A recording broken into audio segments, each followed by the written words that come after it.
In the midst of an alleged election fraud, Kenya has spiraled into violence. President Mwai Kibaki claimed a second victory in the recent presidential elections. His political rival, Raila Odinga, claimed the elections were rigged.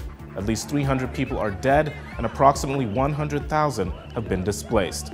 To further analyze the situation in Kenya, I spoke to Haugerud from Rutgers University. The news coverage has emphasized the ethnic dimensions of this conflict, and there's a tendency in media in the West to portray Africa as a place where tribal rivalries inevitably and almost naturally yield conflict and violence. And that is fairly misleading. It's clear that ethnicity is a part of this picture, but it is only one piece of it. And the conflict in Kenya is as much due to political party competition, modern efforts at democratization, and the kinds of political dynamics we see anywhere in the world. In Kenya, we have had an election that was too close to call. The polls before the election suggested that this would be a very, very tight race, and the results are disputed. They have been called into question by external observer teams. The legitimacy of the election is in question. It's not certain yet how much rigging there was, but many people in the country believe the election was stolen by the ruling party, by the party of Mwai Kibaki. It's unclear what the solution to this will be. There are proposals for a recount. There are proposals now to actually hold a new election. And as we know, there's a very intense diplomatic effort going on behind the scenes. And the United States is now sending a senior Africa specialist from the State Department to attempt further mediation. It's a close relationship. And in recent years, of course, Kenya has been a very crucial strategic ally in the war on terror.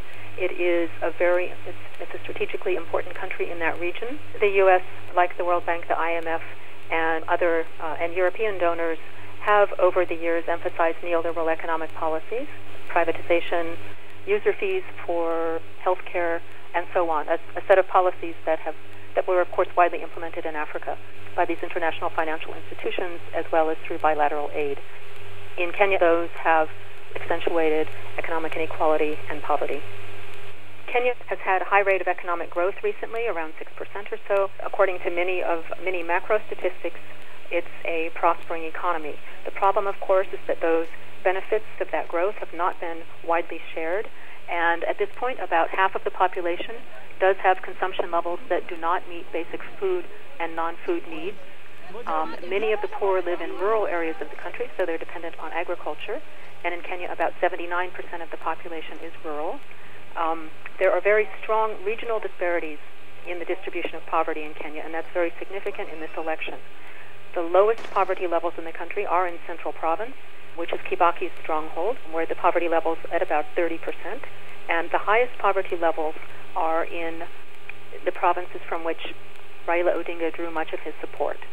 And there is a large percentage of the population that's unemployed, and Odinga, for example, drew a lot of support from the young and the poor. There's widespread disaffection among those groups with President Kibaki's government. And there are, as we know, problems of corruption in Kenya and much discontent with respect to the way economic resources are allocated. There's a sense that not everyone has shared equally in the economic prosperity because there are strong regional disparities in poverty, with some regions suffering much more than others with respect to access to employment, education, good infrastructure. Before the election, for example, as often happens before elections in Kenya, politicians try to distribute material benefits to their constituencies at the level of parliamentary elections as well as presidential elections. In some of the areas Kibaki was able to win in Central Province and Eastern Province, a lot of roads were paved in the months before the election, and I know from speaking to people on the ground that that played a very, very significant role in his victory in some areas.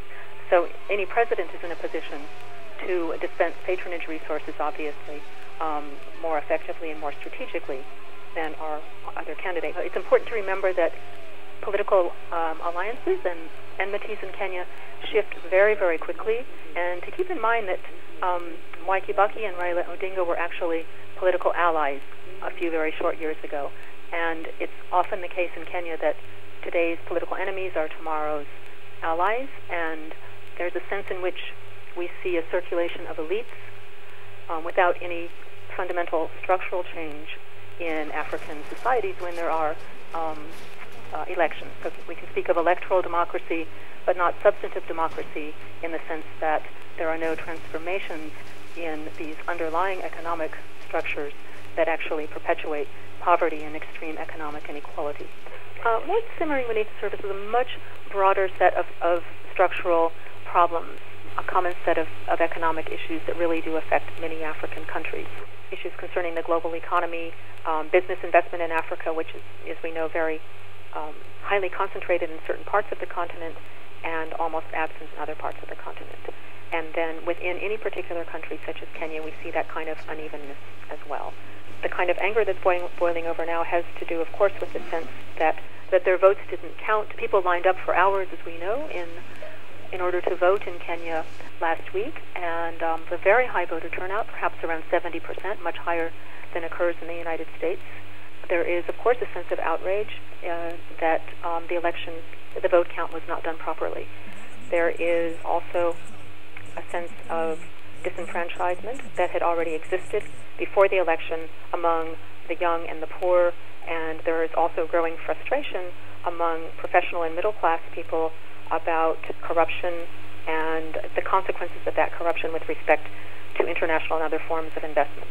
The positions of the principals in terms of what, that is, the principal parties, Kibaki and Odinga, in terms of what they would accept as next steps is quite changeable from day to day and expressed in a number of quite contradictory statements at this point, which are difficult to interpret. But what many people are hoping for is a new election